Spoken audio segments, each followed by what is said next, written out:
交给我。逼我的！ Hola semuanya, bagaimana nih kabar kalian? Pada kesempatan kali ini kita akanlah melanjutkan tongwa dari I Am the Blade Master yang di MC utamakan oleh Yang Ren sebagai pendekar pedang amatiran karena dia tidak memiliki kemampuan bela diri tetapi memiliki pedang yang begitu sangatlah luar biasa. Untuk episode kali ini ya, Yang Ren dan Nona Chu sudahlah begitu dekat dan mereka akanlah pergi ke arah timur. Kalau begitu, langsung saja kita masuk ke dalam ceritanya.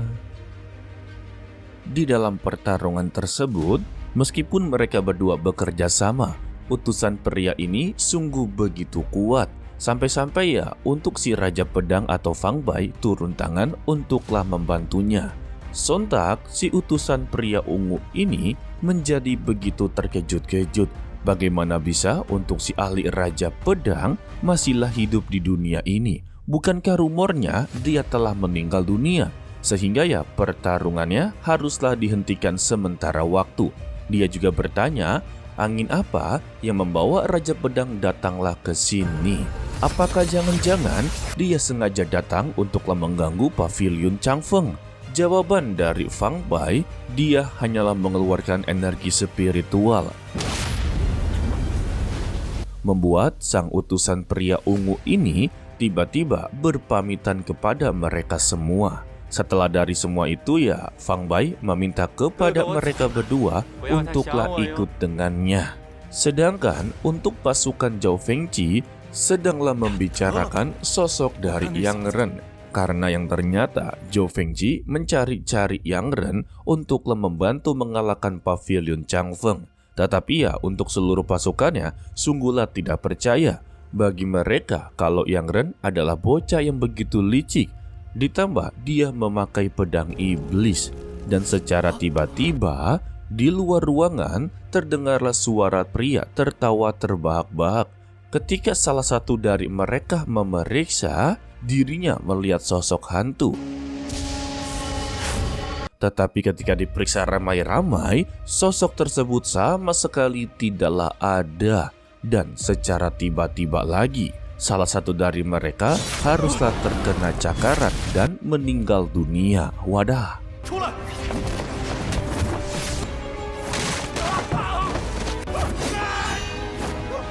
Sehingga satu persatu dari mereka haruslah ditumbangkan dengan begitu mudah. Sampai tersisa satu orang yang berteriak meminta tolong kepada Zhao Fengqi. Dan keluarlah pria yang sebelumnya berbicara dengan utusan Qi. Dia memberitahu percuma saja untuklah meminta pertolongan kepada Zhao Fengqi. Mungkin dia sudahlah meninggal dunia untuklah saat ini. Jika dia inginlah bertemu dengan seniornya, maka dia akanlah mengabulkannya. Sedangkan untuk Yang Ren, dia sama sekali tidak ada awkward-awkwardnya kepada Raja Pedang. Dia memberikan ikan bakar kepada Fang Bai. Sedangkan untuk Nona Chu, dia sangatlah penasaran kepada Fang Bai si Raja Pedang. Bukankah untuk rumornya dia telah pensiun dalam bela diri berpedang? Tetapi mengapa tiba-tiba muncul di luar tembok besar seperti ini? Lantas, Fang Bai langsunglah to the point. Dia menunjuk ke arah Yang Ren kalau dia mempunyai surat yang palinglah terpenting. Bukankah juga tetua Sunian meminta dia untuklah mengantarnya ke ajaran Xuanzhen? Perkataannya membuat Yang Ren sungguh terkejut. Bagaimana bisa dia mengetahuinya? Fang Bai mengaku ya tentu saja Sunianlah yang mengatakan kepada dirinya. Mendengar kalau Sunian yang mengatakan kepadanya, jadi untuk Yang Ren dia menganggap guru Sunian masihlah hidup. Dan dia pun langsung memegang tubuh si Raja Pedang dengan mempertanyakan bagaimana lukanya dan mengapa dia tidak memberikan kabar kepada dirinya. Melihat itu, Nona Chu langsunglah terkejut kalau dia sangatlah tidak sopan dengan si Raja Pedang. Sehingga hanya dengan satu sentilan saja, Yang Ren langsunglah terpental dan memberikan sebuah nasihat. Jika bukan karena Sunian, mungkin saja dia telah meninggal dunia. Fang Bai juga menekankan kalau tetua Sunian belumlah meninggal dunia. Dan juga dia memberikan sebuah pesan yang haruslah dia ingat selama-lamanya. Untuk memahami isi surat tersebut, dia haruslah bekerja keras dan janganlah menyia-nyiakan isi surat tersebut. Dan juga dia diperintahkan untuklah pergi ke arah kota Batu Hijau, barulah pergi ke arah wilayah timur. Dia meminta jangan salah jalan lagi. 话已带到，走了。 Setelah Fang Bai pergi dari sana, Yang Ren sama sekali tidaklah mengerti sebenarnya apa yang dimaksud dengan pesan tersebut. Ya elah, lemot sekali ya ini MC utama kita. Singkatnya, Xiao Yao juga telah bertemu dengan Fang Bai. Dia diperintahkan untuklah mengerjakan tugasnya karena dia telah membayarnya terlebih dahulu. Sepertinya ya untuk Raja Pedang Fang Bai ini memiliki sebuah rencana yang sudah sangatlah matang. Jadi kita tidak bisa menganggap kalau Fang Bai adalah orang baik ya. Sementara Yang Ren dan Nona Chiu, dia telah berhasil memasuki kota Batu Hijau. Namun karena Yang Ren telah menjadi buronan tingkat tinggi, dia langsunglah di makeover menjadi pria yang berpenampilan jelek. Yang Ren sungguh tidak menyukainya. Dia membalasnya dengan berteriak kalau mereka berdua telah kawin lari. Lantas ya untuk para warga yang mendengarnya langsunglah menertawakannya. Hal ini membuat Nona Chiu langsunglah marah-marah dan buru-buru untuklah meninggalkannya. Tetapi Yang Ren terus-terusan untuklah menjahilinya guys. Singkatnya, mereka yang sedanglah singgah di kedai makanan haruslah diganggu dengan kedatangan dari keluarga Long yang diketuai oleh Long Wei. Dan dengan begitu mudahnya, kalau sosok dari Yang Ren berhasil diketahui, tanpa basa-basi ya, mereka langsunglah mengejarnya dan terlibat dalam pertarungan. Yang Ren sungguhlah tidak begitu mengerti, bukankah penampilannya sudah sangatlah berbeda. Nona Chiu memberitahu ya, muka di make up seperti itu sudah pasti akanlah diketahui. Bukankah dari awal dia menyarankan dirinya haruslah memakai pakaian wanita? Mendengar ini ya, Yang Ren sungguhlah tidak terima. Dia lebih baik mati dikejar-kejar oleh mereka daripada haruslah menjadi wanita. Waduh, harga dirinya benar-benar tinggi ya. Yang lebih mengejutkannya, kalau seluruh pasukan keluarga Long Wei sama sekali tidaklah menyerang Nona Chiu karena dia adalah seorang wanita. Membuat Yang Ren langsunglah menarik kata-katanya kembali. Kalau begini caranya, lebih baik dia menyamar menjadi wanita. Waduh, cepat kali ya berubah pikirannya.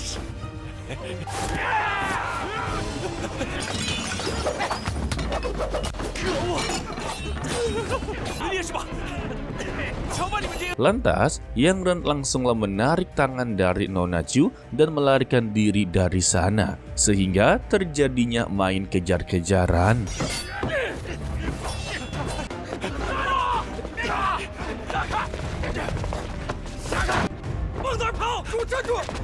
Selagi mereka bermain kejar-kejaran, tampak dari atas Xiao Yao sedanglah memantau dengan begitu cermat. Sayangnya mereka berdua haruslah terpisah dan secara tiba-tiba ya Nona Chiu langsunglah menyerang yang membuat pasukan keluarga Long juga mengincarnya dan mereka terlibat dalam pertarungan. Sedangkan untuk ketuanya yaitu Long Wei hanya mentargetkan Yang Ren seorang saja. Sampai-sampai mereka haruslah main kejar-kejaran di lorong yang begitu sangatlah kecil, atau yang biasa kita sebut sebagai gang sempit. Yang Ren hanya bisa menghindar dan menghindar saja dan mempertanyakan kepada Long Wei apakah dia haruslah bertindak kejam seperti ini hanya untuklah mendapatkan uang dari utusan Qi. Tetapi jawaban dari Long Wei terus-terusan menyerang dirinya. Hal ini membuat Yang Ren sungguhlah begitu kesal. Akan tetapi ketika dia mengeluarkan pedang iblisnya, pedangnya malah tersangkut. Penyebabnya ya gara-gara pedang ini terlalu besar dan juga panjang. Alhasil dia mencoba untuklah melepaskan pedangnya, tetapi tidak kunjunglah berhasil, yang membuat Long Wei mendapati peluang untuklah menebasnya. Entah dia berhasil atau sama sekali tidak, karena tiba-tiba scene-nya berpindah kepada Nona Chiu yang telah berhasil mengalahkan seluruh pasukan keluarga Long. Dan ketika dia mencari keberadaan dari Yang Chen atau Yang Ren, dia sama sekali tidaklah menemukan keberadaannya. dia hanyalah menemukan pedang iblisnya yang telah tertancap di tanah. Dan yang membuat dia terkejut, di depannya ada Xiao Yeyao. Ternyata dia berasal dari pavilion Changfeng. Namun, Xiao Yeyao sama sekali tidaklah suka kalau dia dianggap sebagai orang dari pavilion Changfeng, karena dia adalah orang yang begitu sangatlah bebas dan tidaklah mau terikat dengan pavilion manapun. Dan juga Xiao Yeyao mempertanyakan apakah dia penasaran di manakah keberadaan suami kawin larinya. Karena diejek seperti ini, Nona Chu sungguhlah marah dan kembali menegaskan di mana pelayannya sekarang ini. Sayangnya, Xiao Yeyao sama sekali tidaklah menjawab. Justru dia malah menawarkan kepada Nona Chu untuklah berkeliling dunia persilatan bersama-sama dengannya. Maka dengan begitu ya, mereka akanlah menjadi sepasang pendekar dewa yang akanlah ditakuti oleh seluruh para praktisi berpedang.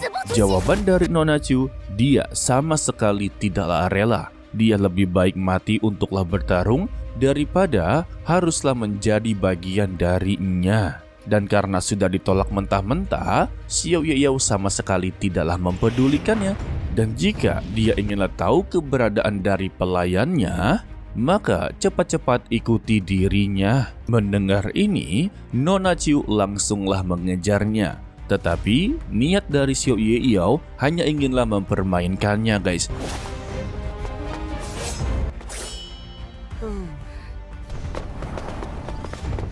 Dia lompat ke sana dan ke sini, bahkan sekali-kali untuklah menyerangnya. Memang seluruh serangan dari Xiao Yeyao berhasil untuklah ditangkis dan juga dihindari.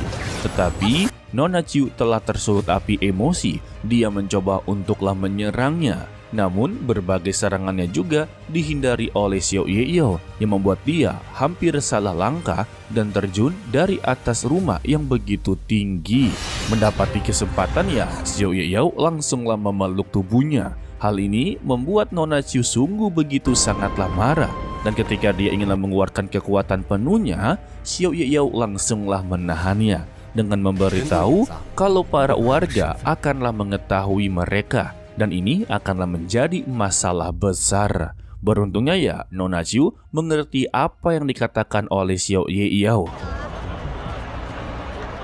Dan kita bersambung untuklah dilanjutkan part berikutnya untuklah di Kamis minggu depan. Untuk episode kali ini ya, sedikit menggelitik perut karena dengan tingkah laku dari MC utama kita. Jadi sedikit preview untuklah di part berikutnya.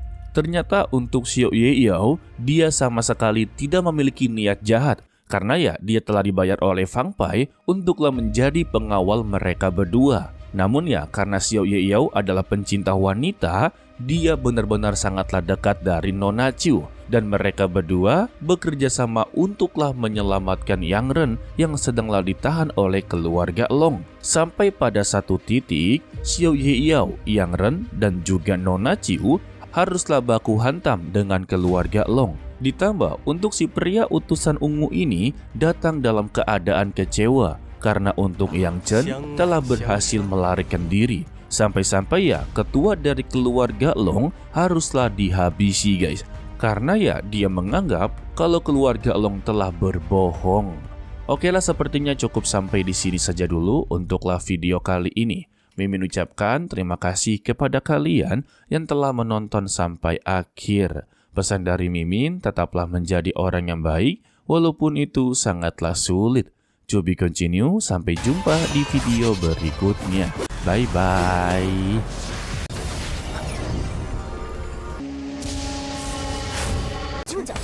活该被条鬼用。逼我的！